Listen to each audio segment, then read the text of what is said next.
చూసారుగా ఫుల్ డ్రమ్స్తో మస్తు మజాగా వేసే ఆ బ్యాండ్ నేమ్ ఏంటో నాకైతే తెలియదు.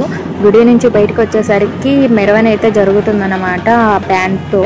సో మేము కూడా మెరవన్ దగ్గరికి వెళ్ళి అయితే స్వామివారిని చూసి ఇంకా అలా కాసేపు స్వామివారితో అయితే మెరవన్లో పాల్గొన్నాం అనమాట. నేను ఫస్ట్ టైం వైకుంఠ ఏకాదశి రోజు ఉపవాసం అయితే ఉన్నాను.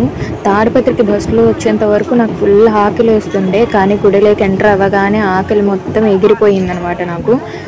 నేను కొంచెం వీక్ అనమాట. సో ఏం తినలేదు కదా అని చెప్పి అమ్మ కాస్త భయపడింది ఎక్కడ పడిపోతానని, కానీ చాలా హుషారుగా ఉన్నాను.